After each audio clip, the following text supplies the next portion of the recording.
Good evening, ladies. Good evening, gentlemen. Welcome to the virtual racing compound. My name is Hasse Rømer, joined by Edward May yet again for another brilliant night here of the Sunday GT Masters, a first-time visit for the series here at Zolder in Flanders, and indeed in the country of Belgium. Any doubts be removed about that? We're in for a brilliant night of racing, I'm quite sure. It's going to be a technical one, a twisty one, and not one for the faint-hearted. Edward, we've commented on our fair share of minutes of action here, and it seems here at Zolder it's always worth a watch. Yeah, absolutely, especially in these GT3 cars. They are very exciting. I say GT4s, you can see the M4 just close to us there as we have the pit lane shots of the cars getting out on track for their last few moments of practice. Here it is, not the M4 currently topping the standings, it is the Audi of Charlie Lund Nielsen, a real contender for the championship in what is his first season entering. He said he wanted to have some good results, was just his main aims for the season were to get some good results, maybe bag a podium, see if race win was on the cards. Well, so far this season, I believe he has 2 to his name and on pace. Could be a 3rd here tonight, but of course it's not just about being the quickest in practice. You need to be able to match that pace into qualifying, into the race. But I must say he is looking mightily quick. If you can see the times, just bring them up if we can, Hasse. On the left hand side of your screen, you can see that he's nearly half a second faster than anybody else. He is massively charging at the moment here, and I think the Audi will be lending itself quite well here to the many changes of direction needed here at Zolder. I'd be surprised if it's any worse off, at least, than what we've seen over the last few rounds, and certainly the combination of Charlie Lund Nielsen and that Audi has proved to be a very, very capable one indeed. Anyways, sorry, Edward, go on. I was going to say the lap times might flatter Charlie a little because you can, at least in practice, have your quickest time represented by one that gives you a 1x, so that'd be maybe touching a barrier or extending the track limits a bit too much. That will still be a time that's represented in the practice standings. So in qualifying, if you get 1x or a 0x, that will completely invalidate any lap times and they won't be showing up on the boards. So that could be something that maybe Charlie Nielsen's lap times have been, maybe with a few x's here and there, as he goes quicker still. 26.340 ahead of Gaston Meseroni, who didn't miss his braking point. He was just going into the pits, and that's going to cause some interesting developments. This is when we obviously have the pit window opening. Some drivers will be braking for that final chicane, and others will be basically going flat out and streaming by. We've seen in the past, haven't we, Hasse, that that's caused a few incidents and accidents, so we'll have to cross our fingers that that won't be the case tonight. Yeah, with just a single pit stop to do at least a single planned pit stop around the half-hour marker, we should see everyone all right with that regards to the pit stop. But it is indeed a bit of a funny one, because we'll see people looking like they've missed their braking point entirely into the final chicane, and then it's just a pit stop. Nicolas Cocato starting another lap, and we'll just go on board here for a lap of proceedings. A short start, finish straight, and then turn 1, the left-hander, sort of a medium speed, late apex. Make sure you hug the inside and don't sail too wide there. Turns 2 sort of connecting with turn 3, but turn 3 being basically flat out, at least if the car's set up well enough. Turn 4, another right-hander. This one easily overshot on the outside as well. Then coming down towards the first chicane, Edward, and we've seen this so many times, those sausage curbs on the inside.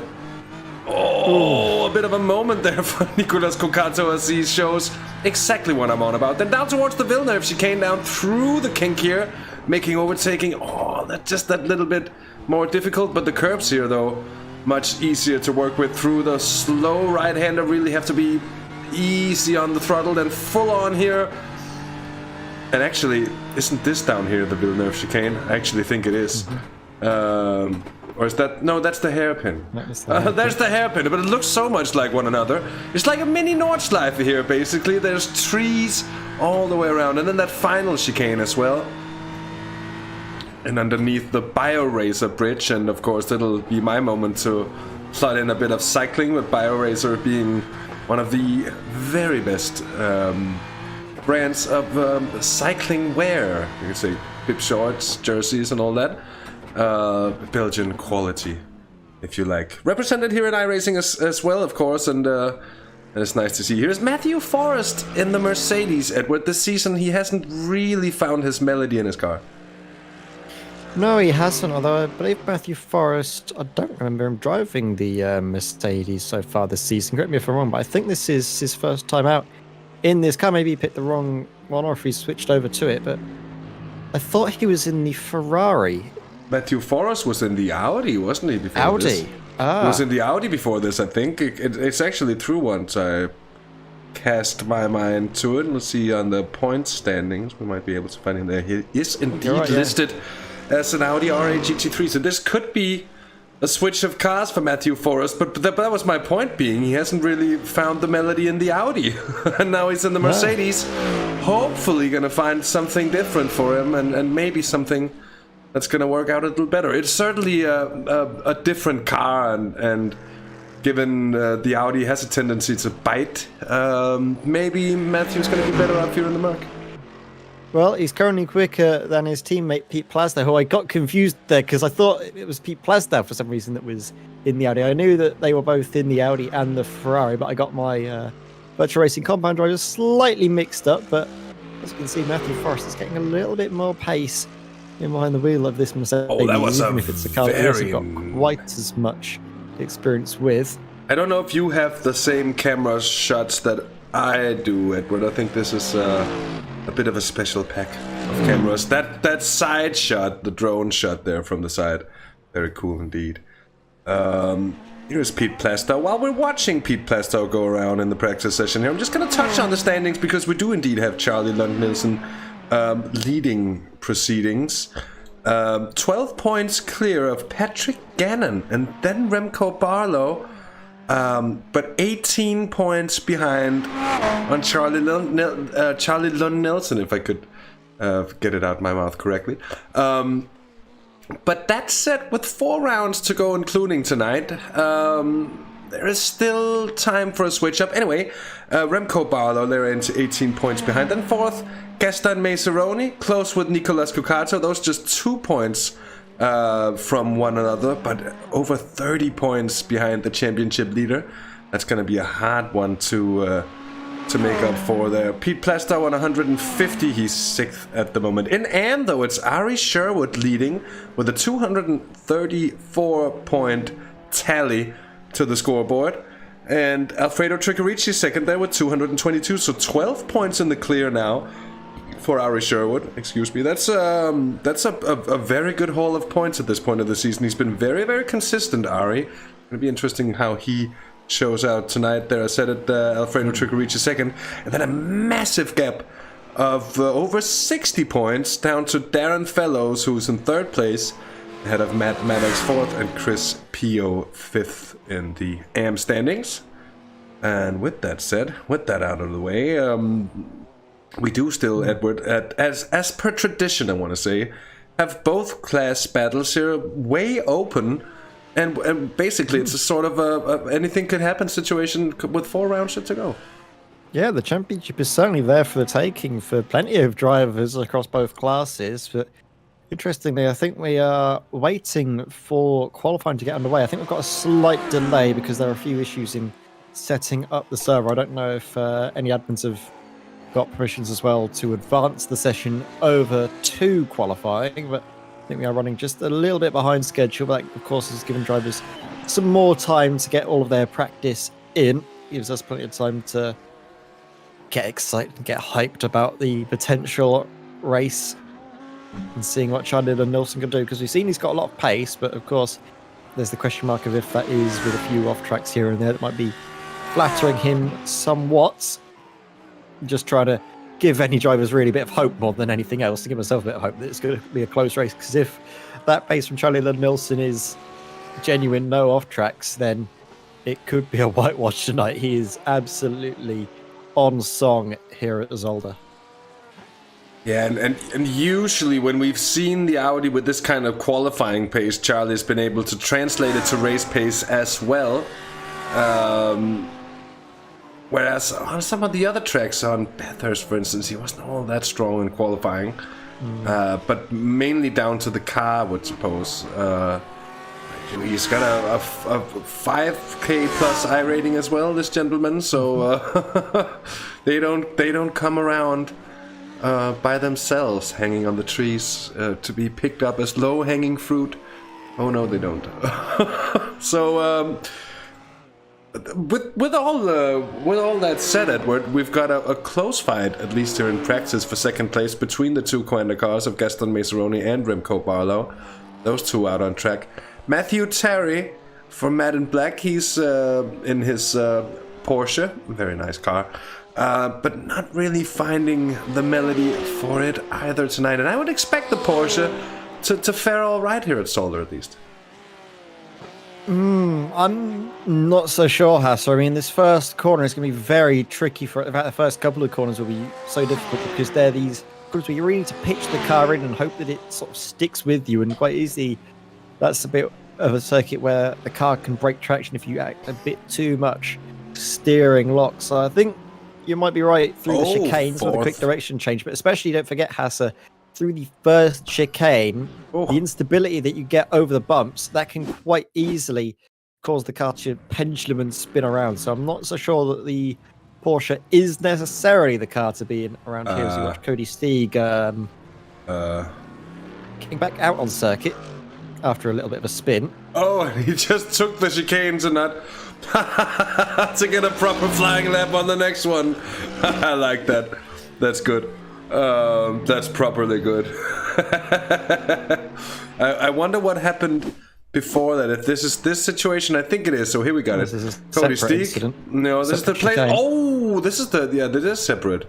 Very much so. So much like and that ice grass of iRacing as he slides across it and taps the barrier there.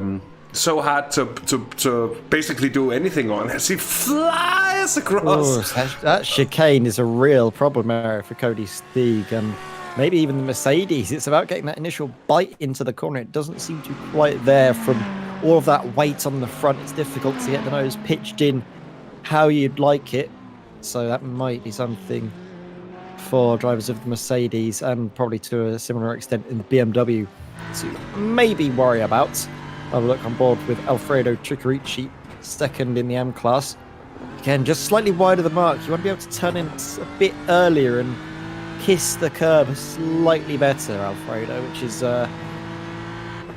easier said than done, especially with this BMW. But through here and running just slightly wide out of that left-hander completely messes up the flow of the subsequent double right-handers. You want to be basically, as soon as you get out of the Villeneuve chicane, you're flat to the floor all the way up to this hairpin where you brake at the 100-meter board. You can see a little overhang on the left. But again, Alfredo Tricarici, once you get sort of thrown off, you can get really thrown off and completely lose all flow. But this is an outlap, so we'll be able to go on board and see the last few moments of practice from the perspective of the Argentine, who is trying to secure a bit more of an advantage at the top of the M class. Yeah, well, he's trying to chase down a man who isn't on the grid tonight, for all I see. He isn't actually, yeah. So he will most likely come out of this championship leader, as Darren Fellows is a little ways off after a few unfortunate results in the midway point of this season, which is another thing we need to really focus on, is that Darren Fellows, he's quick, and he definitely has the pace to win this AM category. Don't roll him out just yet. It's just the consistency of results hasn't quite been there for him. No, that's true. But it's something we've spoken about a lot of times. I feel like, Edward, over the course of the seasons here as well, is that it's one thing having the pace over a lap or even just 10, but if you can't string together a race distance, it's just. You're gonna have to work on that, and I think Darren Fellows knows as well, and we've spoken to him about it as well. And And I think we'll see a lot of good things from him in the future. Given the sort of talent that's quite clearly there. He definitely impressed in his first showing. Let's not forget at Interlagos, where he secured the AM class victory and quite a high finish as well overall, as plenty of drivers were involved in incidents and accidents. He kept his head clear above the choppy waters and came out with a strong result. So, he's got it in him to avoid these little moments here and there. It's all about just being able to translate that early promise into a late season charge now. But we have just started the 15 minutes of qualifying. Hasse, Charlie Nilsson first out of the blocks, wants a bit of clear track to get his qualifying session underway. Yeah. Just making it out in front of Remco Barlow, as we can see here in the 42 car. Pete Plastow's out, as well as Matthew Forrest, the second Matthew of Matthew Terriers, I would say, the second Matthew indeed, and the almost a Matthew. It's Matt Maddox for BDM. He's out there as well. Qualifying here tonight, Edward, I think could just go and show itself to be quite the crucial one, because we've seen before here at Zolder, it's not necessarily an easy place to overtake. Especially not given that these GT3 machines are relatively sizey.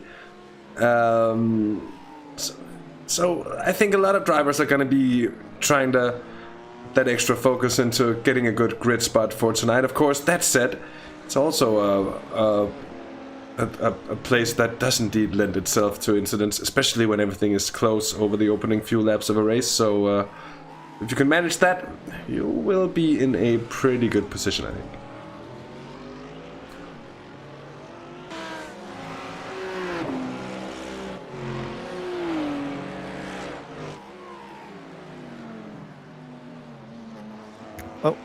I've been talking and my mic has been muted. There we go, back again. Just going to say, though, that we've got to follow Charlie Nilsson here. I would imagine he's out. We'll be setting the benchmark time for drivers to go ahead and follow. We'll have a look at the sector times as they come through as well. On board, in towards turn 2, pitches it in, just avoids the curb because it can then settle the car. You go to the outside and run it all the way through because it gives you a nice, good exit, getting on the power as early as possible. Use the tarmac there on the left-hand side for the sort of fire escapes, the runoff areas there, to lift off, pitch it in, power down when you get to the apex. Beautiful run up towards the chicane.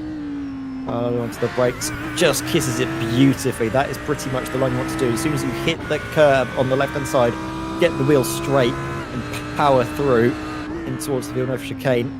Sort of avoid that curve, then hit the second one a bit harder to really open up the right-hander, and then flat out all the way through here, through the right-hander as well, and then up at the crest of the hill, braking just at the left-hand side. You can see the 100-meter board. You brake there, hard, and pitch in. You can pitch in earlier to carry the momentum through, getting on the power as well, going into third gear, up to fourth.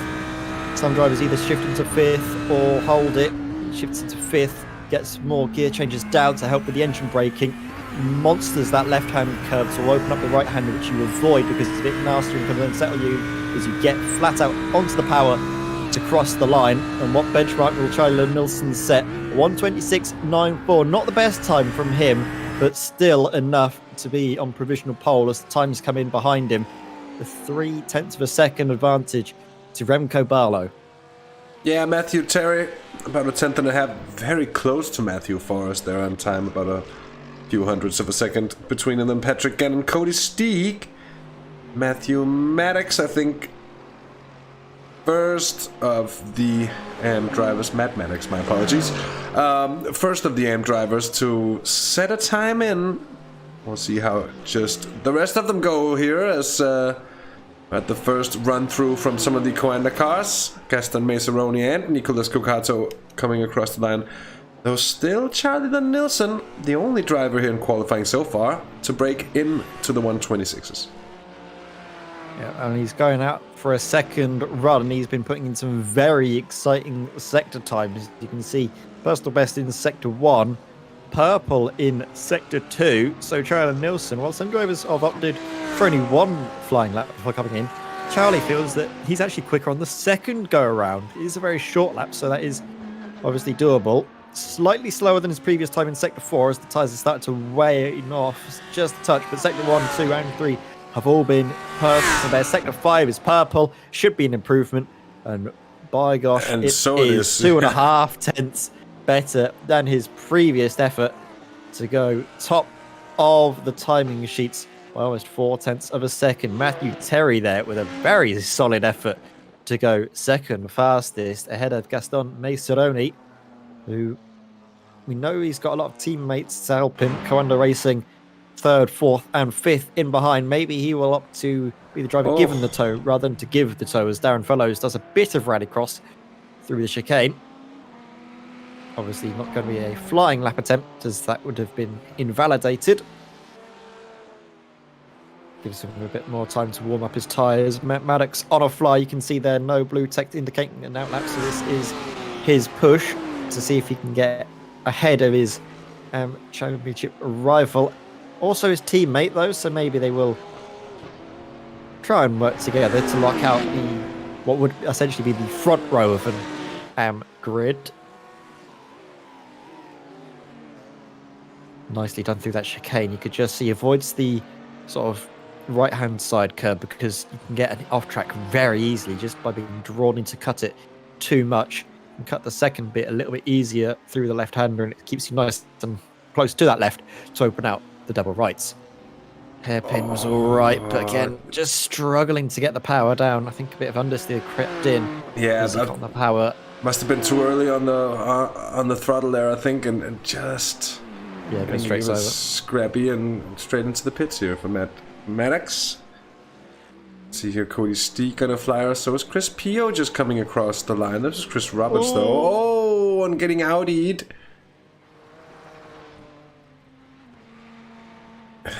It's so tricky because those mid-engine GT3s just have a tendency to do the opposite of what you want to do. If you come off the throttle, the rear is going to go around. So there's really hardly any saving coming in hot, especially to a corner like turn 1, turn 2 here, a bit of the same, 3 as well, basically. Charlie Nelson purple through sector 1, setting a benchmark already. He's on a second sort of go, on a second stint in this qualifying session. Drivers like to sort of split it into either thirds or halves. Patrick Gannon there, very strong time to put Charlie Nelson under a bit more pressure. 2.5 tenths now, the gap between first and second, but Charlie's just gone purple in sector 3, so this could be a monstrous lap here from the Swede. We'll see him just going out of sector 4. What time will it be as he gets towards the braking zone underneath the bridge? Purple again, sector 5. This could be a storming lap from the Swede, and he does seem to pitch it in nicely. Carries a lot of speed, basically goes all the way around to the outside white and red curb, and keeps it tight as well up to the line. Oh. That is astonishing. Oh, a 26.176 blows everybody else out of the water. He's that better was by half almost a second. half a second. Yeah, half a second compared to his previous time. That is ridiculous. Absolutely, and everybody else is going to be in despair at thinking, what are we going to do to even just be able to match this guy on track? They're going to have to dig very, very deep into the arsenals. They're going to have to possibly get creative with the strategy as well in the race, which is probably a bit of a late stage too. Also saying that Charlie Nilsson strategically has been very strong this season, hasn't really missed out on much, honestly. You say they need to dig deep, but no shovels in the world could help them dig that deep to get that amount of time out. I don't think that is ridiculous. Remco from Barlow Charlie there. Nilsson. Remco's trying his best, but still that time would not have been good enough to beat Charlie Nilsson's previous time. Oh, he's still over half a second off, that's true. 2 tenths better than Patrick Gannon, and they come in thick and fast. It was a 26.65 that was Charlie Nilsson's time before he put that in that ridiculous 26.1. So for me, I would be very surprised if anybody can come close to beating that time we've just seen from Charlie, because it is a short lap. To find half a second, well, it's nigh on impossible. I'm gonna, I'm not a betting person, but I think if I did put money on it, it'd be very safe. Yeah, I would expect so too, and it wouldn't be a bet that would get a good return. No, exactly. That was exactly the words I was looking for, but certainly not. Matthew Terry here is on a flyer. Literally a flyer into the pits here. Was that now? There was a flying lap for him. He did put in a lap before that, of course, so would have been the reason he came into the pits. But in he is, regardless. Darren Fellows in the pits right now. He is a good half second actually clear ahead of Alfredo Tricorici. He'll be hoping to haul in as many points as he can tonight in that fight against Ari Sherwood, who isn't here, and I'm very surprised to see that, given that he's been such a consistent finisher. But of course, we can always have something getting in the way of participating in the race. It's not that, but it's just when you're in contention for a championship title like that, just that slight bit more unfortunate to miss around, whatever the cause may be. Anyways, through, seeing how close it is, basically in the fight behind Charlie Lund-Nielsen, because that gap that he has is rather unassailable, it's fair to say. Remco Barlow is nearly 2/10 ahead of Patrick Gannon, who himself is around about half of a tenth ahead of Nicholas Cucato, who is then just a 10th ahead of Matthew Terry, who is 300ths quicker than Gaston Mesuroni. So it's fairly close together, basically from second down to sixth. So it's a close fight for the podium, but I mean, Charlie Lewis, he's just gone purple again. This is ridiculous. He's gone purple through sector one yet again. And a bit of a flyer there through a bit of a flyer through the first chicane, but that's what you would expect. Oh, look at that car, so poised, really coming in with a lot of pace, but still being able to rotate. That was really good through there. That chicane looked almost inch perfect, but he's been getting it right pretty much all night long. 16.4 through sector 3. That is an insanely quick time. And then that hairpin, which gets so many drivers to make a few mistakes to get caught out. Sector 4 is quick as well, but sector 5 is where it can be made or broken. I don't think he's pushing too hard actually through that last bit, so he might be setting up for an even quicker run through. Now, alarm bells might start ringing because Matthew Terry has just gone fastest through sector 1. Just and 100th the best through sector 2. Indeed, yeah. That's certainly not bad here, Matthew Terry, who could be on to something if he can keep up that pace. That Porsche is looking, I want to say, very nice through the hairpin. It's looking more competitive here, Edward, than we've seen it for quite some time. If chicane will tell all, avoids the curb there. That might lose him a bit of time, but so long as he can get a decent run out, won't hurt him too much. We'll see him across the line. Might be enough to put him on only on the second row. I thought that was going to be potentially front row, but it's half a tenth shy. Oh. As Remco Barlow, driver in second place, is just on a purple sector 2. So we're starting to see the track get a little bit quicker. Maybe the temperature's coming down. Maybe it's getting more rubbered in. This could be very tasty indeed. What can the Dutchman do to maybe dethrone Charlie up at the top of the timing sheets? The checkered flag will wave. I think just as soon as Charlie Nielsen gets across the line, he's got enough time for one further lap, and he needs to make this next one count, because as it stands, Charlie will be on pole for the race tonight. We'll see as he comes across the line. No time coming through from Charlie Nielsen, so there must have been an off track somewhere, but that 26.1 is very strong, and it would take a Herculean effort for this man or Matthew Terry to try and take top spot away from Charlie. And it doesn't seem to be the case for Remco Barlow, as he's a little bit off of the pace through sector 1, 2 tenths in arrears already. Matthew Terry a little bit closer, but his sector times have not been what he would hope for. This could be enough to edge ahead of Remco Barlow, but it's slightly scrappy out of the final corner. And as Matthew Terry comes up to the line, he does go ahead. So now all eyes go to Remco Barlow, who's in the pits. So at the very end of qualifying, Matthew Terry is able to take it.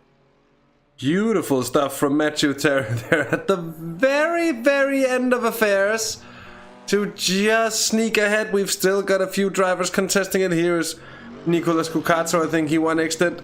He's called it off. Matthew Forrest might be onto something. I think he had a personal best sector 4. He's in the 5th sector now. That final chicane, tidy in the Mercedes. Is he gonna hold up? He has to improve something like 0.3 of a second. He's not gonna do it. No, he isn't. And then there's Chris Pio left to cross the line, and he does that just around there. It's gonna be an improvement, but not enough, I think, to take him past Cody Steek. With that, I think that is qualifying done and dusted. Let's see what that's gonna give us of a grid in a moment's time.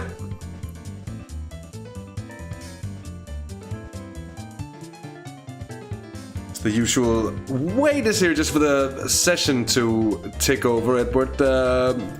Not quite the close session that I anticipated, or to put it differently, I didn't quite anticipate that kind of dominance from Charlie Lund-Nielsen. That was a superb display in qualifying.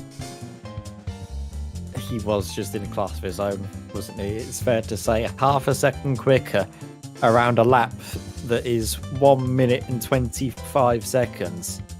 That is sublime time for Charlie Lund-Nielsen. We can see now the grid up on your screens has to take us through the starting order to the 7th round of the Sunday GT Masters. Charlie Lund-Nielsen, as we said, on pole position ahead of Matthew Terry there in the Porsche 911. Then Remco Barlow and Gaston Maceroni on row 2 with Patrick Gannon, joined by reigning champ Nicolas Cucato. Pete Plastow joined by Matthew Forrest on row 4, with Darren Fellows, the M-Class pole sitter, joined by Chris J. Roberts on row 5. Alfredo Ceccaricci is in for a good haul of points tonight, and if he can do just that, he'll be leading the M-Class. He's 11th overall, 3rd. Or second in M. Just ahead of Matt Maddox there on row 6. And then I need to press on to go to the next row of cars. I was somewhere completely different there. Cody Steek is 13th ahead of Chris Pio, Stuart Jacklin, and then Stephen Orrell, rounding off the 16 car field for the Sunday GT Masters round 7 here at Zolder. And is that a grid start we've lined up for? Is there a pace car? I haven't seen it yet. I don't think I can see a pace car either, so we may have had another mistake with setting up the server, and we will have to oh no, there is a pace car. So there is a pace car. There is a pace car. Panic over, crisis averted. I was thinking they were lined up a little bit too close for it to be a paced a standing start rather. So we do get a full around with these cars. Gives a bit of time to get some heat into their tyres, but Charlie Lund-Nielsen, he has plenty of time to soak up the fact that he is on pole in quite dominant fashion, and he knows that cars behind are all closely matched on pace. If they start to squabble, he can break away. In addition to the fact that actually Zolder is not necessarily a circuit renowned for its slipstreaming and its drafting, so if Charlie can make up that difference in the corners, there isn't a lot that the cars behind can do to keep up. Oh, and half a second is such a massive advantage as well to have to claw. And of course, it could be all different once they're full of fuel and on race setups here. We'll have to see in a rolling laps time here. Evening to Martin de Jong, who's sadly having to miss out tonight as well, and that's a big shame. A big bummer indeed. But welcome on the other side of the fence, dare I say. And of course, nice to have you along regardless. In the AM class here, Darren Fellows in that Ferrari. We'll be watching him closely just to see what he can get out of it. And it's the sector between basically the middle part of the track, Edward, from that first chicane all the way down through the hairpin is where it's really easy to get tangled in some early race trouble. Yeah, it is. That mid-pack is one where probably a lot of the incidents and accidents and action may occur. Charlie's in the best spot to avoid any incidents, as he is going to be able to streak away, and he's going to be able to set the pace very soon. As out of this hairpin, the pace car has a direct straight line route now in towards the pits. When it peels off, it will be Charlie to set the pace and decide when we go racing. Around the outside, Matthew Terry will be able to get the inside line should he get the jump on the Swede at the start. So Charlie needs to be very careful about how and when he decides to stamp on the loud pedal, and he goes early. And already, actually, around the outside, we could see a run from Remco Barlow here. He's closing in. He's going to be able to try and fight in towards turn one, but nothing doing. There's some iRacing drivers going at it. I believe that's Gaston Mazzaroni and Nicholas Cucato, who for a moment were squabbling. They managed to sort themselves out. And actually, it appears that Remco Barlow is slightly out of shape. Tried to have a piece of Matthew Terry, but ended up losing out on that occasion. Charlie Nelson already nearly 9/10. In fact, it's definitely 9/10 clear. Almost a second from Matthew Terry, Remco Barlow. The mid-pack has seen Chris Roberts get ahead of Darren Fellows. Thankfully, no major incidents because they come into the chicane for the first time of asking. It can get very close there. Seems to be fine for the moment. Yeah, we've got Stephen Orrell for some reason jumping to the pits, and I don't know what happened to Stephen, but he's probably getting towed at the moment, rather unlucky. But so far all we've seen is a few passes here and there, and that's a good thing. Matthew Terry, we see the Porsche so strong on traction and on the slow corner exits, really getting the jump on the cars behind, and there's a lot of this at this track. So the 911 in a good position and seemingly on race fuel as well here, although might be a little bit early to call out such. Charlie is basically put purple all across the board in the first lap of the race, really turning up the heat from the word go. Now we're nearly 1.5 seconds clear of Matthew Terry, as we see Pete Plasdow in the thick of things. Got a iRacing driver ahead of Nicholas Cucato, Patrick Gannon in behind. A Ferrari sandwich with 2 BMWs as the bread. I hope it doesn't get squeezed too hard by them. Of course, they aren't teammates, so that does work in his favour, even if they are both the same make. Chris Roberts there in behind Matthew Forrest.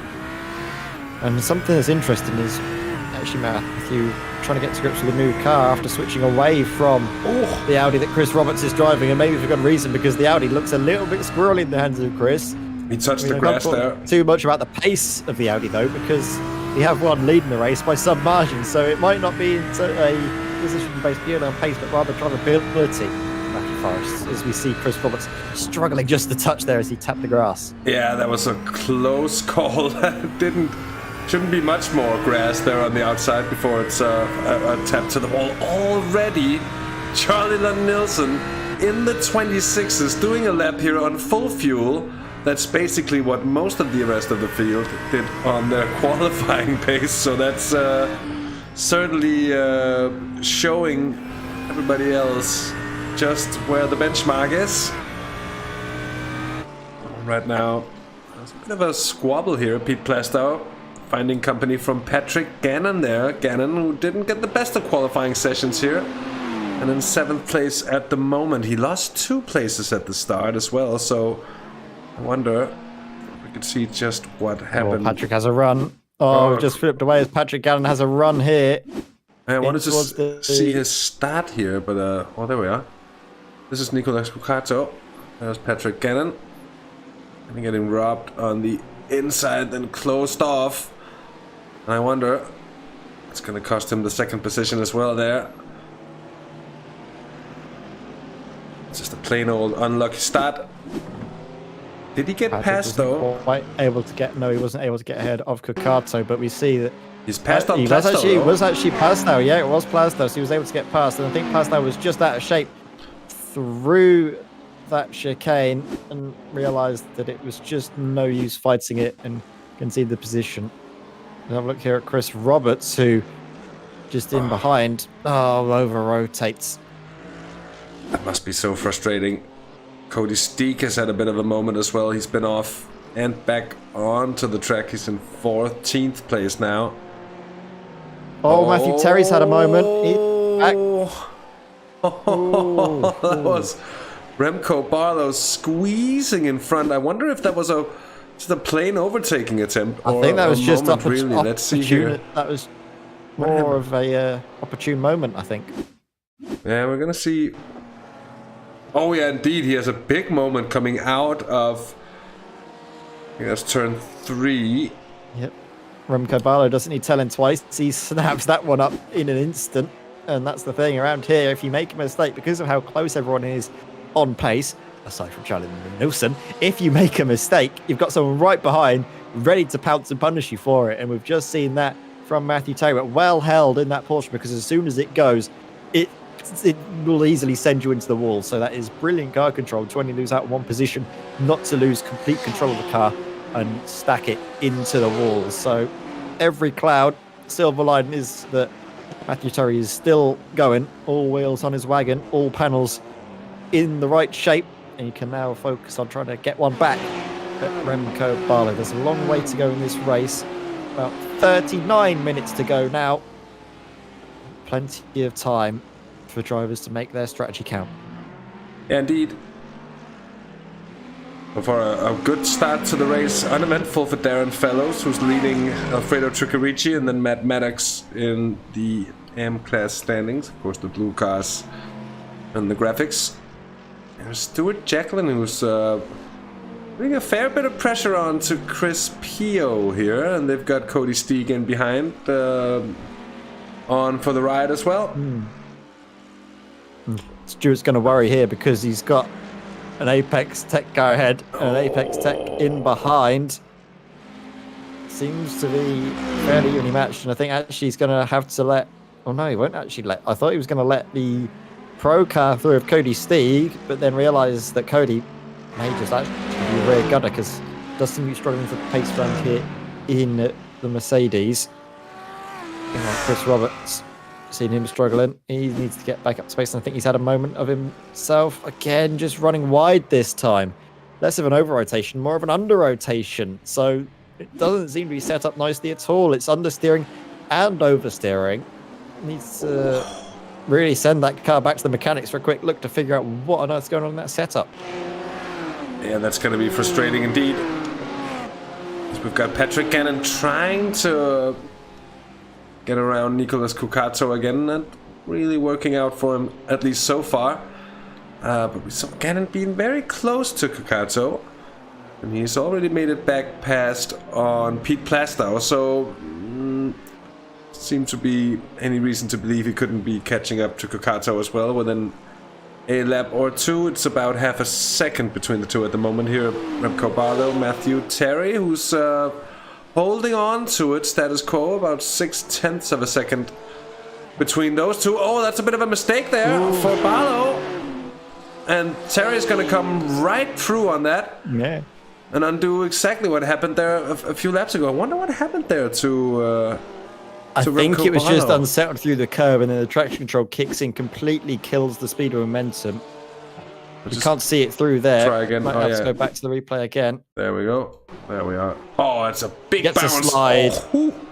Traction control kicks in, kills any momentum. It allows the car to basically keep pointing in the right direction, but does allow, of course, Porsche a free run back up into second place. Of course, Charlie Newson probably wasn't aware that was going on. He's got clear daylight between himself and Matthew Terry. You can see the advantage after just 9 minutes of racing, already 4 seconds. That is a strong turn of pace from the Swede, and we've seen in plenty of races gone by this season that he only seems to get quicker as the race goes on. It was at Bathurst where he was a little bit off the pace early on, but then as the race came to him, he fought up through the field. His car looked a bit quicker, and he managed to bag himself a podium as a result of just his consistent and quickening pace relative to those cars around him. So it's looking very scary for all other drivers, and this will be a real statement for the championship as he is a real contender, and I think everyone is starting to sit up and take notice of this newcomer to the Sunday GT Masters. Well, they'll have to.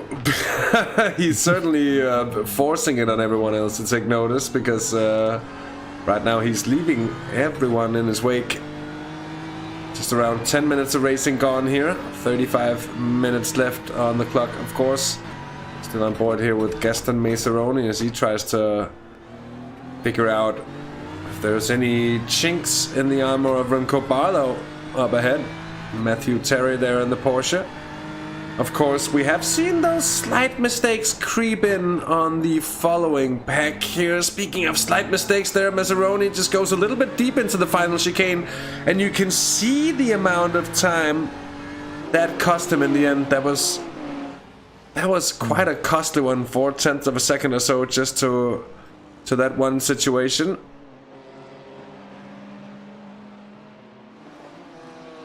Chris Roberts has had another incident here, Edward. It's been a dreadful night for Chris so far.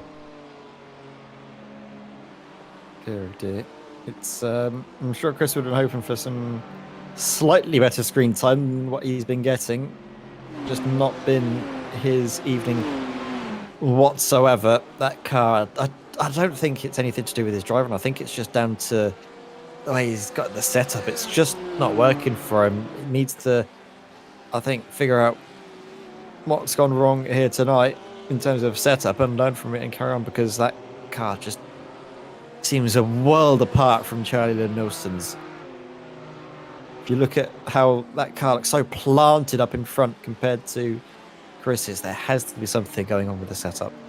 Yeah, definitely. Chris is too good he's too good of a driver, isn't he, to be struggling this much if there isn't something seriously wrong with the car. Yeah, so you'd think. Oh, a bit of a blink here for Nicolas Cucato. Glad you pointed out that. I was a bit worried for a second there. That'll be unsettling for anyone in behind, especially. But no, yeah, Chris Roberts.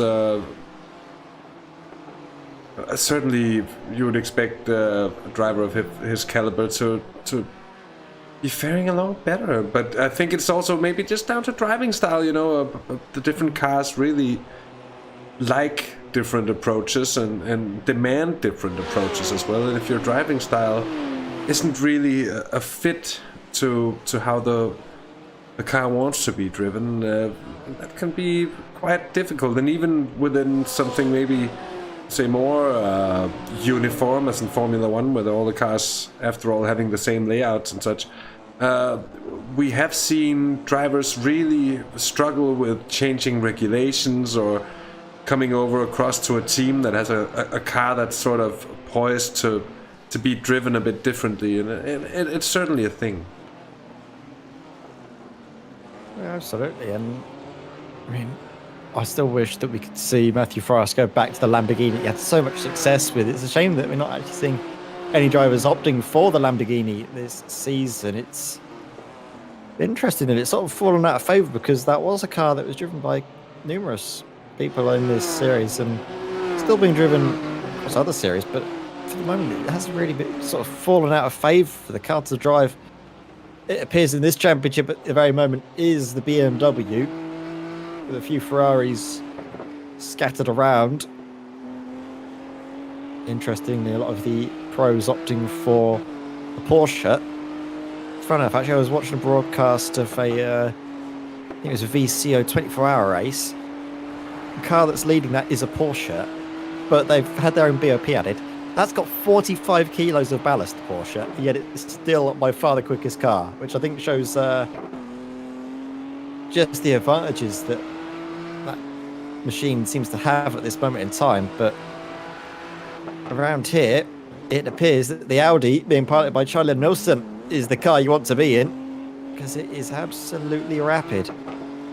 We're on board with Gaston Maseroni here in his BMW, and you can see how he's not the only one, I think, finding the BMW that little bit sluggish around Zolder. Certainly looks to be struggling just that a little bit with the car in terms of making it really hook up on corner entry. Battle for 13th place. So then to class battle, as you can see, Cody Steek trying to tame his beast of a Mercedes. Just losing out there, getting held up, I think, and sort of obstructed by the line that Stuart Jacklin took. Or he just entered a bit too quickly as well. Ricci in a bit of struggle as well, Hasse. I've just seen his last lap, so 31.5. Seems to be back on pace now, but he lost a lot of time compared to Darren Fellows and got caught quite substantially by Matt Maddox. Seems to be able to stabilise now, but there must have been something that went slightly awry on that previous lap. Not sure if it's showing up. I can't see anything. But it's important to note that Darren Fellows has been able to extend his advantage somewhat now to, well, just over 6 seconds in the AM class ahead of Alfredo Chicarici. Yeah, it's certainly so far going the way of Darren Fellows here, and hopefully he'll be able to just settle into his rhythm with a healthy advantage in behind and see if he can just sort of do what he knows that he can do and bring that car home for the class win. And it'll do him a world of good in the overall standings as well. He's not out of it. And he will gain on Alfredo Chicarici, who will perhaps take the lead of the standings, but it won't be a 40-point buffer to close. It will be something closer to a 30-point buffer, and he can work with that, Darren Fellows, over the last few rounds and keep pushing here at the late stage of the season. If nothing else, just go for a few really good results, and surely I think one of the drivers that will be looked at in terms of who will be in the different classes for next season as well, because we've seen that the talent is certainly there. Edward, something that I've noticed on other occasions and definitely here tonight as well, looking at the front end of Patrick Gannon's car, it's taking a fair beating over the curbs there. So much so that it might actually cause a bit of trouble here over the course of the race. Yeah, I'm not sure if that is actually just from the curves. It must be from some other, because that is a lot of a lot of whack on the front end. I mean, I think the drivers do have one fast repair that they can use. Yeah, they do. They have just the single fast repair, so you can get that fixed up as the pit window has now opened. It opens in around about the 15 or so minute mark, because these cars can do half an hour on half a tank of fuel. Fuel tank's limited to 50%, of course, following the format used in the official IMSA series on iRacing, the VRS Sprint rather. Does give drivers plenty of opportunity to try things out with the strategy, come in early, maybe come in late as well to see if they can put themselves out, go for an undercut or an overcut. All depends on how you like to run the car, and also gives drivers plenty of time to have an open window for if they pick up damage somewhere early on the race. They don't have to slog around for half an hour. They can come in after about 15 minutes and it gets them, there's still a good chance of a good result. Yeah, and it's a good point. Although you'd, of course, always have the advantage of being able to run the car light for us as much as possible by going sort of deeper into the stint. There is going to be a slight disadvantage even if you have to pit, even if the pit window is relatively, you would say. Gaston Maceroni, Nicolas Cucato, and Patrick Gannon separated by those same old 0.8 of a second here. And really a sort of status quo situation. As I say that's a scruffy exit from Nicolas Cucato. Cost him about 0.2, I think. Not really enough for Gannon to really close up. And looking at this racing on a track like this begs the question as well, Edward. How much do the dirty air of the car in front actually affect these GT3s?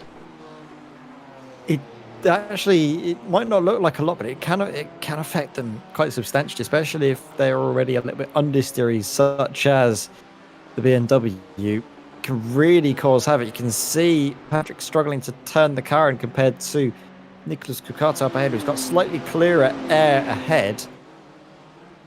But it really is a bit of a nightmare, not just in terms of your performance through the corners, but especially actually in terms of your tyre life. You're asking so much more from your mechanical grip, and as you run wide, you get a bit more on the steer. The car slides about a touch more, which induces heat, which of course induces wear, which means you've got less grip, which you can't go so quick through the corners, means you do lose quite a lot. And I think especially around here at Zolder, that first sector, you will lose a lot in terms of dirty air. Through here, these slower corners, not so much. Even that last hairpin, maybe not so much in the chicane that comes afterwards.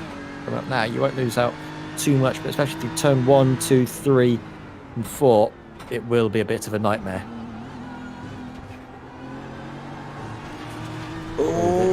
Coming through there. Scruffy exit there for Patrick Gannon. Pete Plasthouse in the pits now. Going to be going for an undercut on everybody else. That always picked up some sort of hurt. I think it is an undercut, but he's doing it at a very good time because you can see that there might be a bit of a battle forming just ahead of him. He needs to hope he's put into a nice sort of window because he's got plenty of AM drivers in behind that are hungry and battling in their own sort of fights. He doesn't want to be brought into.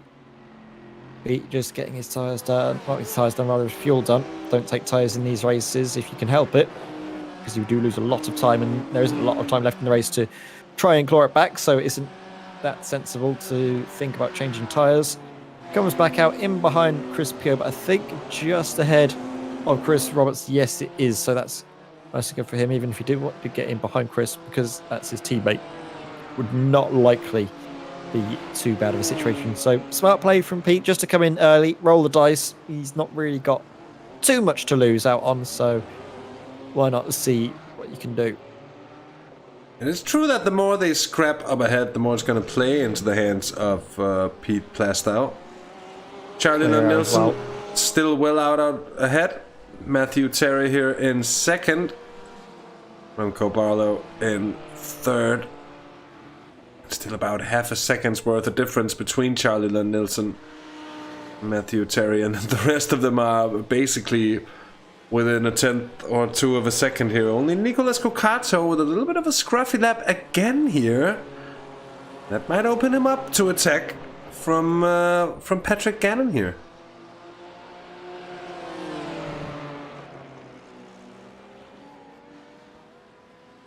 There's a bit of a wide moment there, I think, from that was Cucato. Yeah. Could be interesting if there's too many more moments like that. I mean, look at the front end of that car from Patrick Gannon. It has certainly seen a bit of walls, but maybe it's showing up a bit more because it's, you know, the black paint. It gets sort of like the white scuff marks, whereas on the front ends of the other cars, it might not show up so badly. It's the only thing, because it doesn't look totally deformed. There's just a lot of scuff marks. Yeah, but It's taken a knock or two, I think, as well. That's what we can safely say. But I think honestly, it looks so symmetric that I think it would have to sort of have come from just hitting the curbs on both sides of that first chicane. Those drivers that has done that will be pretty happy, I think, to be able to take the fast repair, just to make sure as well that they haven't done any damage to the radiator out front or anything like that, which is a possibility. Not that I think it would happen. I had a look at the temperatures, or we had a look at the temperatures, but didn't really mention it. We'll have another look here at the weather. Track temp's gone down from 31 degrees at the start of the race to about 29 degrees now, so certainly cooling, but not the worst of temps. But it is paired with the nature of the track here, it will cause a fair bit of tire warming and wear as well. So whoever's able to conserve a bit of life in their rubber might just have an advantage in the final 10 minutes or so of this race. Here's Patrick Gannon, gets close, a little too close maybe, and finds himself just a little bit out of shape again. He's got half a second to close yet again. He was very close to Nicolas Couto that time around, but not quite able to make it work. No, not yet. His best chance is probably out of that first chicane. I hope that the car ahead has a bad run and he can capitalise, because that is where we've seen so many drivers just throw off their rivals into that sort of area and go for a chance. Another one is maybe in towards turn one, but again, too far back to really do anything about it. It's tricky though, because like you say, the slipstream isn't too strong around here, but the dirty air does a lot in keeping the cars fairly separate, especially through this first sector, which is, you know, after this first sector is where you want to be closest, because of one of the, or if not the longest straight on this circuit comes up right afterwards. You ideally want to be right up the rear end, but not the case. Nicely judged there through one right-hander by Misseroni. Couto needs to nail this. If he gets it wrong, opens up the door for Patrick Gannon, but absolutely imperfect through that hairpin. They got chicane rather. Further ahead though, maybe we're seeing a battle going on between Matthew Terry and Remco Barlow. We've just suddenly gotten a little bit closer now. The BMW maybe favours slightly longer stints because it's gotten a bit quicker. Yeah, we're back on a proper connection here. I had a bit of a hiccup at my end. I saw my bit rate drop very suddenly. That's Remco Barlow pinning in first to pull the trigger here of the two, and Matthew Terry going on. I think we'd expect the Porsche to be quite fuel efficient. Going for the undercut here. Yeah. Hoping that the clear air is going to be enough, because you can see it's so difficult to overtake around here. The dirty air sort of kneecaps your pace almost, and makes it virtually impossible for you to make an on-track move. So why not try and do a move through the pits? There's a bit of a strategy call coming through. Yeah. For Remco Barlow. Darren Fellows into the pits as well. Darren Fellows.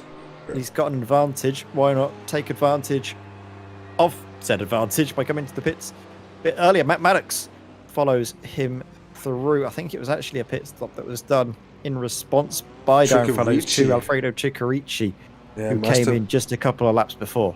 Yeah, exactly. I thought there must have been something triggering this response. Of course, no fresh tires to be taken, just fuel. And not a lot of it either. Just enough to run the last 18 minutes. Fellows already on pit exit. Fellows is already on pit exit well before Ciccarici is coming up to that final chicane. And it looks to be quite comfortably. We'll then focus on Matt Maddox. This is going to be the battle, I think, between himself and Alfredo Ciccarici. You can see Alfredo just the BMW there coming in towards turn one now. Could be close, you know, in towards turn two. Maybe it will go the way of the BDM car. Alfredo Ciccarici is going to be around the outside. It's a bit of a battle, but I think the Argentine has gotten ahead. Yes, only just by half a second. So close call there, actually, and almost getting the better of Alfredo Tricarici there with Mathematics, and of course playing the team game well here. If Mathematics can take away points from Alfredo Tricarici in this situation, he'll really be aiding Darren Fellows on his way to maybe fighting for the championship here. Chris Pio, final AM car still out there that hasn't yet been in for that final pit stop. There's Maddox. Oh, just gets a compromised line. We've seen it so many times. So difficult. Race leaders into the pits, as has pretty much everyone else in the top 10 now, making their pit stops. Just Chris Pio comes in as well. Quite a high fuel burn rate actually around here. You would imagine that you're not flat out for too much of a lap, that you'd be able to save a bit more and go up to or maybe even past the half-hour mark, but it seems that drivers are burning through the petrol a little bit quicker than they might have expected. Now, it does seem to be the Mathematics is very rapidly approaching the rear end of Alfredo Tricarici.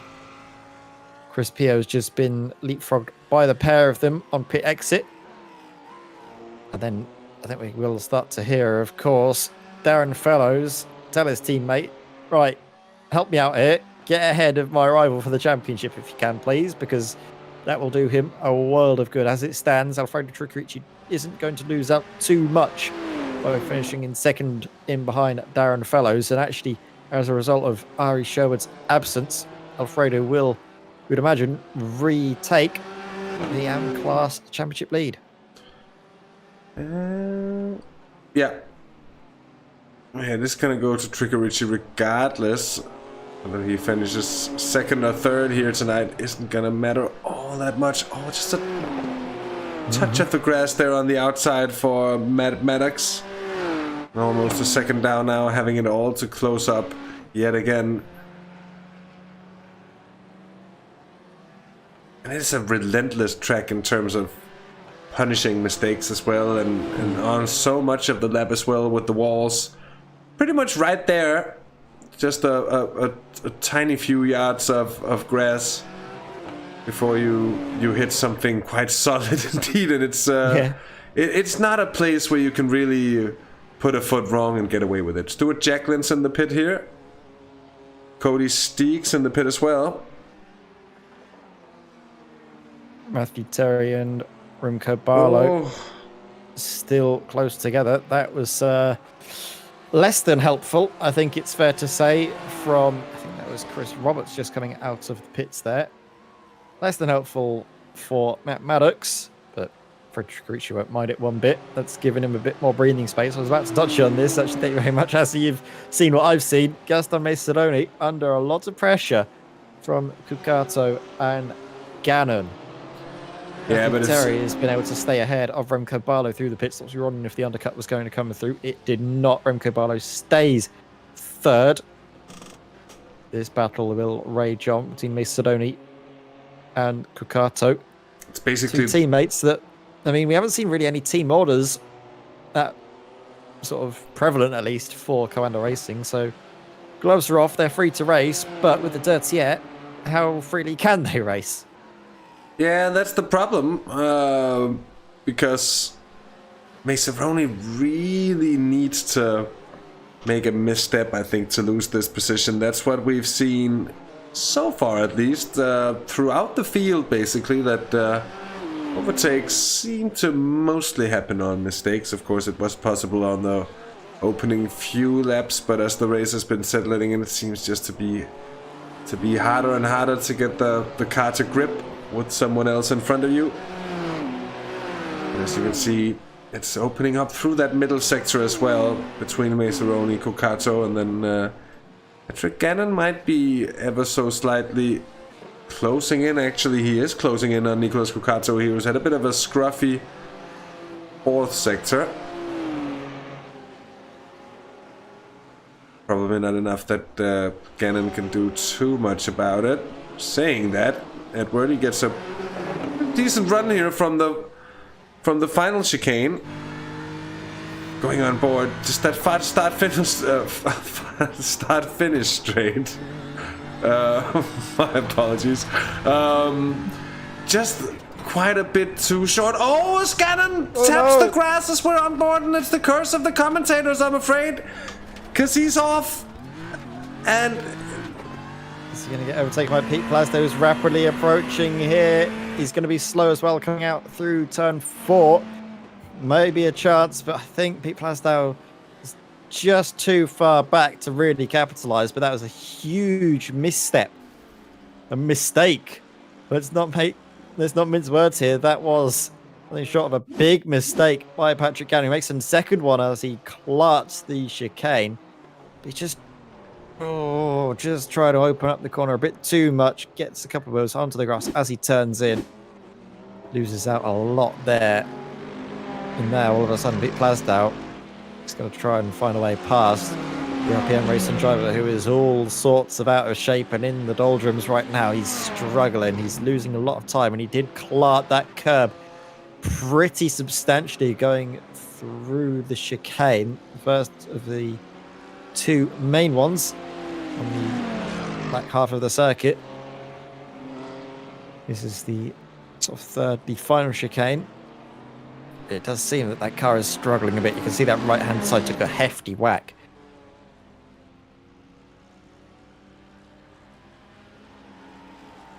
so Plastow trying to gain the advantage on Patrick Gannon, and in behind these two, Matthew Forrest looking pretty racy as well.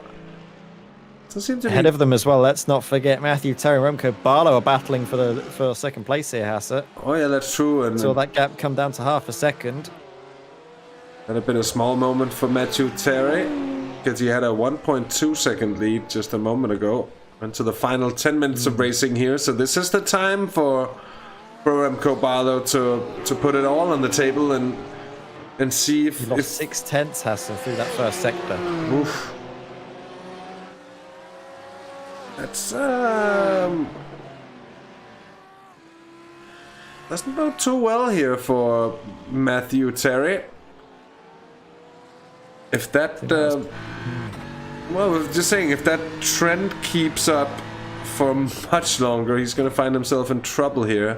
Might just be an isolated incident, because Remco Barlow, it was exaggerated by the fact that Remco Barlow did his personal best through the first sector, and Matthew Terry probably did one of his worst through the first sector, so it was sort of a bit exaggerated. We'll see if that is the case, and if rumours about his demise were indeed greatly exaggerated, or if there is some underlying issue through that first sector. It seems that Remco Barlow is able to gain a bit, but in that last sector, especially through those chicanes, Porsche looks too strong to really be caught at this phase. Jolo Nilsson, for all you were hyping him up and talking about his ridiculous amount of pace, he hasn't run away with it too much, really. He's only 7.5 seconds clear. Not the total whitewash that I think we were predicting. If he makes one mistake, drivers are there to pounce. Yeah, but I think the reason we're not seeing that is because he doesn't have to. Yeah. I think he's basically just saying, okay, I'll be okay with this pace. He's still... I think he's listening, to be honest, Hasse, because he's just set a purple sector 2. So as soon as I say we're not seeing that amount of pace from him, he says, right, I'll shut that idiot up, and is now starting to turn it up just a bit more. To be fair, Ed, but he's still running something that looks more like qualifying laps for the rest of the field. Doing, I think it's been high 26s and low 27s. Yep, into 26s this lap as well. Yeah. Oh, look at this here. Gannon has made a mistake. He's been off track. Let's just have a quick look at what happened to Patrick Gannon. Of course, this sort of incident. Oh, another touch of the grass coming in here, and that's brought him well off course. Exiting turn 4. That's a dangerous one. He has pace. He was able to pull a big gap to Pete Plasdow, Matthew Forrest, but with those mistakes coming through, he isn't able to actually pull away. He gets to around about a second, then makes a mistake and is dropped right back into that fight. Matthew Terry, Remco Barlow closing up to one another yet again. This was what I was saying, Hasse, weren't we talking about the sort of strengths of the Porsche? We were saying it was the car to be in, but that first sector, it is chalk and cheese because it's basically the BMW's bread and butter are those flowing fast and medium speed successive corners. It's got a nice wheelbase that makes it nice and predictable. You can chuck it in. The understeer means it's not really going to do too much wrong to you.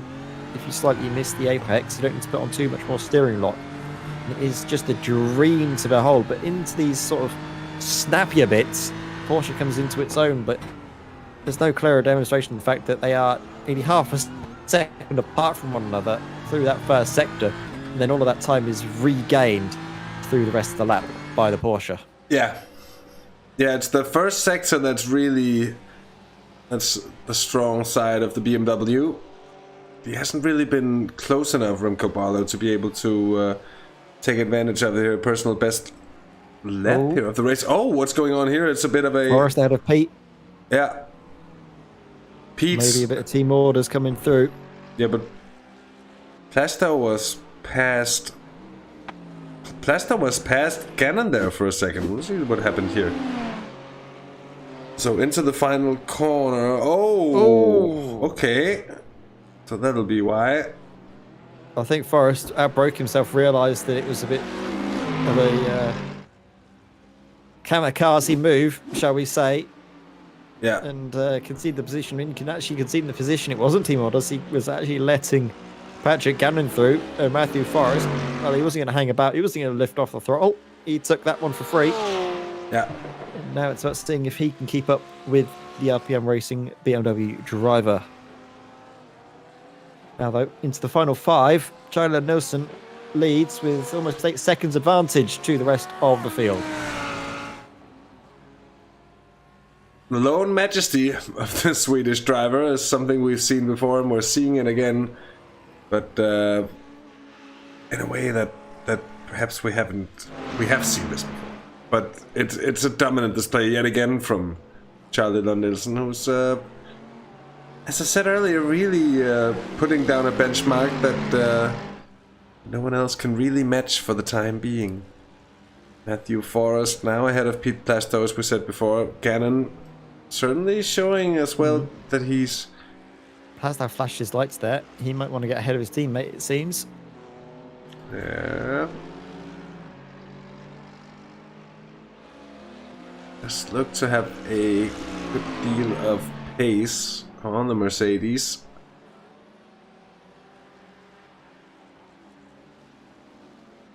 In the draft train, though, it's going to be very difficult for him to actually make that move and make it stick. Mercedes is an absolute rocket in a straight line as well, both on picking up the throttle out of slow speed corners and also just in terms of straight top end speed. There aren't many cars, I don't think there are actually any cars in this class that are quicker than it. Matthew Terry, personal and session best out of anybody in sector 3. Oh! So he's got a lot of pace there, and oh my word. Terry round the outside, and he's making it stick. Or is he? I think he will. I think the Merc is going to go all the way here. It's got the grunt now into the final chicane, still side by side. Oh, this is going to open the door for Plasto on the exit. And look here we go, in towards turn 1. He's going to go left, he's going to go right, all the way around the outside. We'll see Pete Plasto fight it out with Patrick Gannon, and almost sudden the teammates are starting to squabble. But where on earth did that happen? I thought that Patrick Gannon had a bit more of a sizable advantage, and then they're still side by side, the two teammates. Matthew Forrest continuing to keep it pinned around the outside, and a bit of a twitch from the Ferrari. He has to concede the position. But where did that come from, Hasse? That caught me off guard. Yeah, it's a very, very good question. I'm going to see if we can get another, just another look at it here. I think he just got Matthew Forrest out on the outside. I can't see anything before this, so I don't think there was anything particular going on. Except for the fact that, Gannon seems to be struggling a bit here because he's losing all that time. the car just Maybe have a seemed... slowdown that he needs to clear. Did he pick something up maybe in towards the chicane? Well, that might have been, but not something that would show up as an off-track at least, so... It's a difficult one. Final 2 minutes here as Charlie Nielsen has just crossed the line. Matthew Terry is still holding on for a second. I think I heard something accelerate pretty wildly out that that final chicane. Could have been somewhere Close else. fight and still Hasse in the M class. Matt Maddox in a bit of a scrap with Alfredo Tricarici. This is for second place. Oh, this is when it's really gonna count. If Maddox can find his way through, and Tricarici's got a brilliant run here, Edward. He got a little bit squirrely out onto the exit, and I think we might see him hold on just for a bit. But if he's thrown off, as he is, it was are they gonna touch? I thought for a second we were gonna see Matt Maddox outbrake himself. Now he's just the traction control kicks in. I thought he was going to get a brilliant run out in towards the first corner. They will have this lap to complete. Again, Matt Maddox, he's braking a bit too late and has to basically stamp on the anchors to avoid rear-ending the Argentine. So if he just brakes slightly earlier, trails it into the corner, that might help him out a bit more in racing close behind, because at the moment he's just too afraid. He can't properly race and charge because he's scared of contact, which is, I mean, sensible. It's not like he's throwing caution to the wind or anything, but that will, of course, hamper him. This isn't the white flag lap for these drivers, though. Charlie Nielsen is behind them, and he has just seen the white flag, so there will be this lap and one more for Matt Maddox and Alfredo Tricarici to battle it out for second place. You can see Barney waving the flag for, well, this gaggle of cars. Patrick Gannon ahead of the two Virtual Racing compound drivers. Matthew Forrest ahead of Pete Plestout.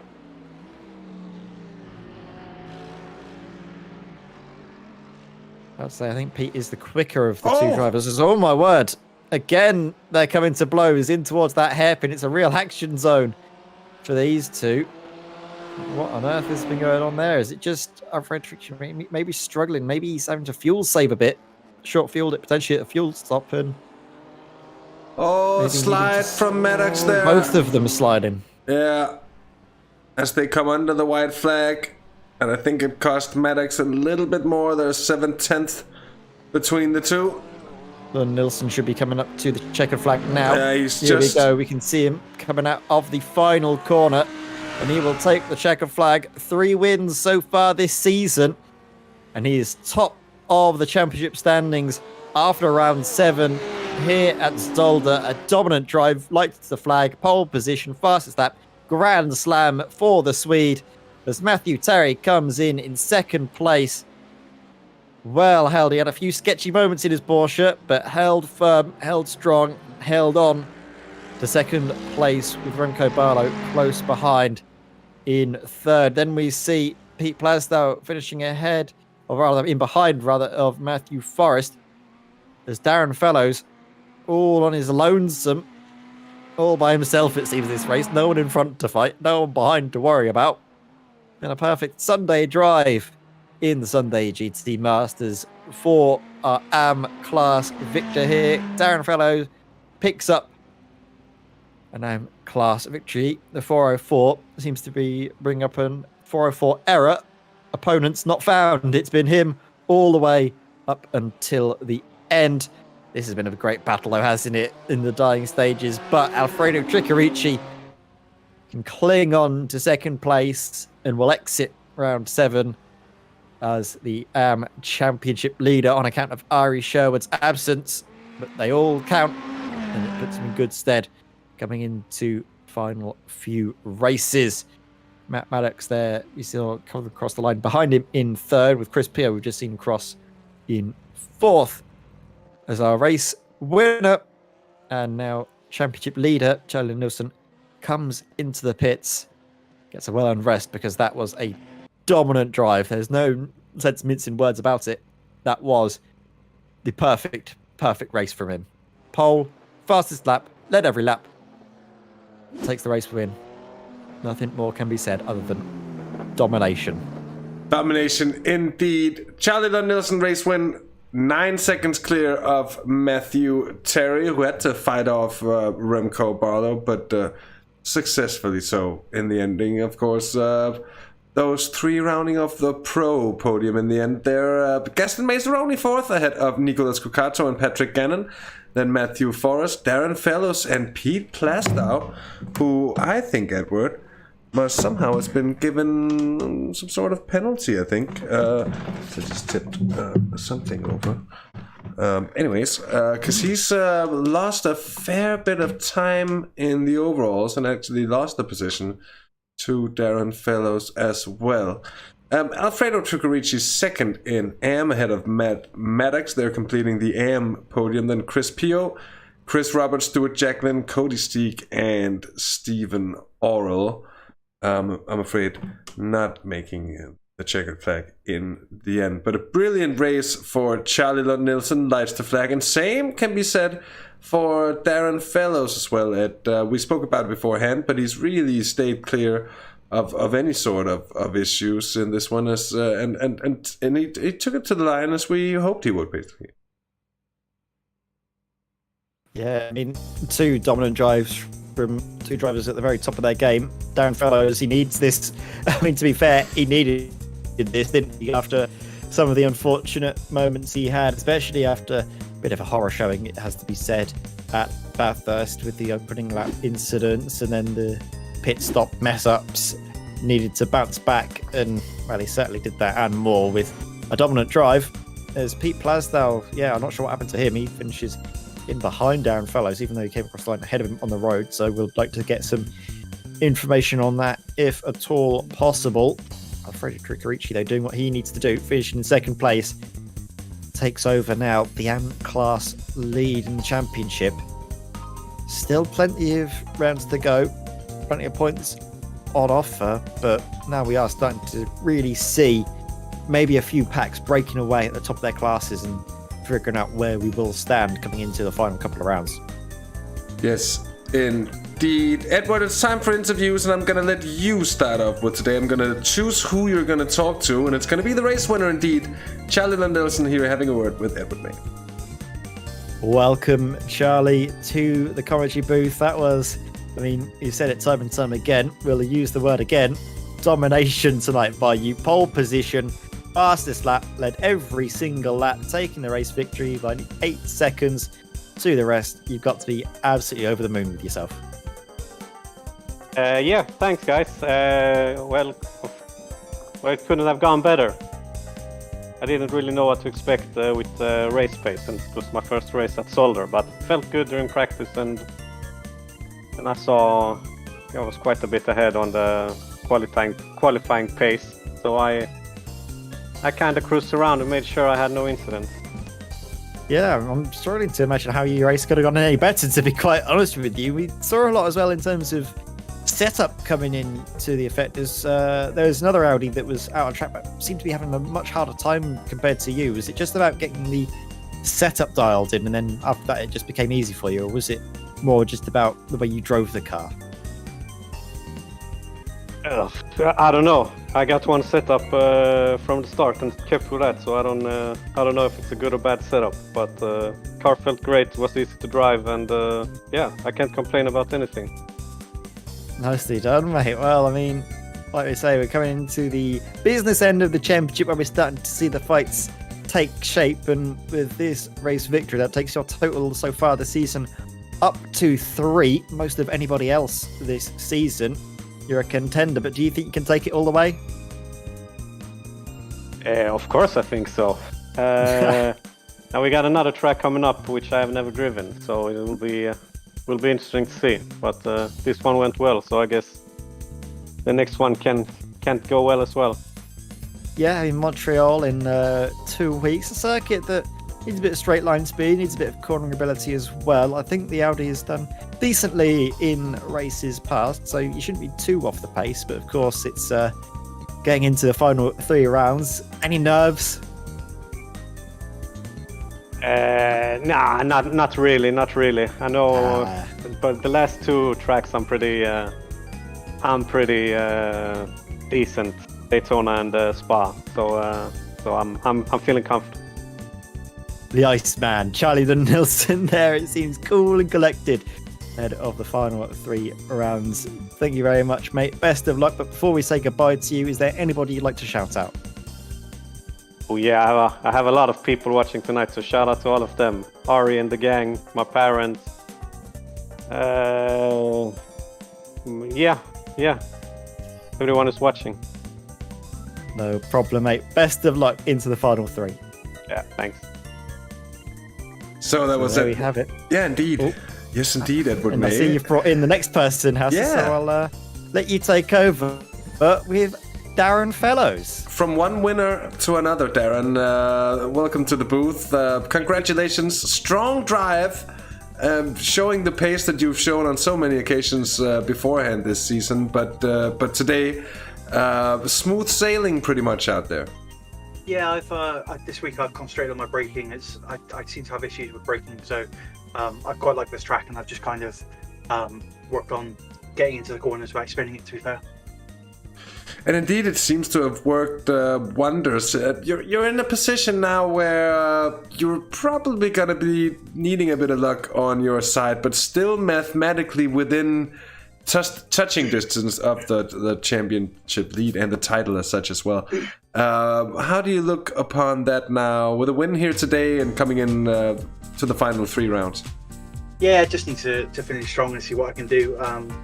I mean, I think it's between me and Trigarici at the moment, so I just need to do what I can and see if I can kind of keep it going strong, really. And indeed, we saw towards the end of this race and during the race, but especially in the final moments there, a heated battle between your teammate Matt Maddox and Alfredo Trigarici, and a bit of a team game trying to claw off some points off the opposition. Do you reckon that's something that could come in handy, having a teammate who can actually gun for those podium positions as well through the final rounds? Yeah, absolutely. I was on comms with Matt and hoping that he'd get the point off of Trigarici, but just wasn't to be on this one. But it's good that he's strong enough there. We can try and claw a couple points off and just help with the mathematics of it, really. Well, Darren, beautiful drive tonight, a strong win indeed. And before we let you go and celebrate, is there anyone you'd like to give a thanks or a shout out to? Yeah, so shout out to Matt, first podium of the season. So shout out to him getting the podium as well. And then just shout out to Ace-Tech and also SimLab. Well, brilliant, Darren. Again, congratulations from us. Thanks for taking the time for this post-race chat, and we'll hope to get a chance to chat with you in one of these following final 3 rounds. Have a good evening, mate. Thanks, mate. Yeah, thanks for all you do. It's a great broadcast. Thanks to you guys as well. Cheers. Much appreciated indeed. That was Darren Fellows. Edward, I'm going to let you decide who the final interviewee is going to be here this evening. We've got plenty of drivers to choose from, all of them having their own great races. But I think, to be fair, let us bring in where he came second overall at the end, Matthew Terry. You had a great fight for quite a few laps there with Remco Barlow. It looked like you lost out, but then you managed to regain second place, and from there you had to be constantly looking in your rearview mirrors. Just how stressful was it? Yeah, it was pretty stressful, man. I mean, I knew he was always within a second of me, so I couldn't, I just knew the next mistake he was going to get around me, and at that point it became just trying to minimize mistakes, and anytime I did, just catch it real quick. And how is it when you're racing a driver in behind you that's got a car that handles so differently to yours? All of your time was seemingly made up on the sort of the second half of the lap, whereas the BMW made all of its lap time up in that first sector and was right up your rear end. Yeah, so I'm not very confident in the high-speed sweepers, and so he was making up a ton of ground, but then in the chicanes, especially the final one, I just saw that if I could get a really good exit and just run away. So every time he'd close like half a second, I'd pull up another like 0.3 out. So it gave me a little bit of breathing room, so I didn't have to kind of overdrive the first section. But yeah, in this car, I'm just kind of surviving the high-speed corners. Yeah, I suppose it does pile of pressure on when you know that you don't have a lot of room for error. You have to nail every single chicane to build out that gap before the first sector comes around again, but that's still a very good result for you in a Porsche and a track that maybe suits it at some areas, doesn't suit it in for the others. But how do you feel about Montreal? Do you think that's a track that might help you out a bit more, not so many sweeping corners for you? Yeah, that's going to be an issue because I don't know that track. I've only watched it on TV, so it's going to be an interesting week. Well, I mean, it just should be exciting. There's never really a dull race, is there, when you go to Montreal in any race series, be it Formula One or otherwise in the sim as well. It has given us some excellent races. Hopefully you can put in a bit of time, a bit of practice in there before we go up north. But aside from that, it has been a brilliant drive from you. Did you ever think that maybe you could have challenged Charlie, or was it just he was too quick for you tonight? No, he was way too quick. I mean, he just obviously drove away from us at the beginning of the race. And to be honest, like this is my first time up at the front getting the podium, so I was actually quite in shock when I because I had a good first qualifying lap, and when I ended up finishing P2 in quali, I was a little bit shocked. Like I didn't know what happened. Like maybe there was a crash or something. So it's very unexpected to see that through for the whole race. Yeah, I mean, I was going to touch on that actually. I obviously mentioned about the nerves that you had with Remco behind you, but how nervous were you in those dire moments when you realised that you were on for your best result of the season?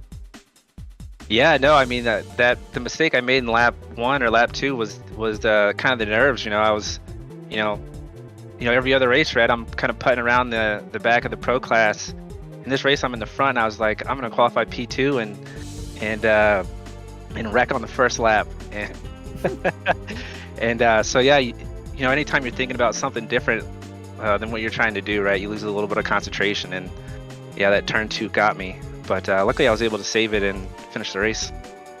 Yeah, I mean, we said on the broadcast it took a good car control, because as soon as the Porsche goes on you, it just goes and you have very little chance of saving it. So credit to you, and credit for bouncing back as well. You made one mistake, but none until the end, and that cool head saw you secure second place. And before we say goodbye to you, off the back of your best result of the season, your first podium in the Sunday GT Masters, is there anybody you'd like to give a shout out to on the broadcast? Yeah, just give a shout out to my daughter and my partner. So it's I wouldn't be able to spend so much time on the sim if they weren't into it too. So thanks to them. Absolutely. I hope they enjoyed watching you on the broadcast, mate. Congratulations. Thanks, man. Appreciate it.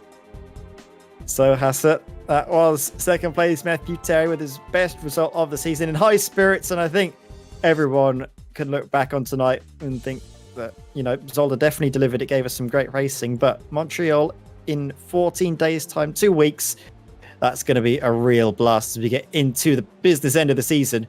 Only 7 more races to go. 7 more races. I think it's Not 7. three more races to go. This is the 7th round. Yeah. Whoa. Indeed, 3 more races to go, Edward. We're getting to the real pointy end of the season. We've got Montreal, Daytona, and Spa to round it off. And it's going to be an interesting 3 rounds. We're going to be back in 2 weeks' time from the before-mentioned Montreal in the French-speaking part of Canada, that is. And it's going to be an interesting one. I haven't really done, I think I've done a single broadcast or 2 from Montreal in this world of iRacing, but not really much. Always an interesting track. I think it could certainly throw up a grand show indeed. Make sure you don't miss it in 2 weeks' time, same place, and until, well, may you have it a nice time indeed. Take care. Until then, have fun. And, from Edward May and myself, Hasse Rømer, it's been a pleasure. Thank you for tuning in, and we'll see you next time.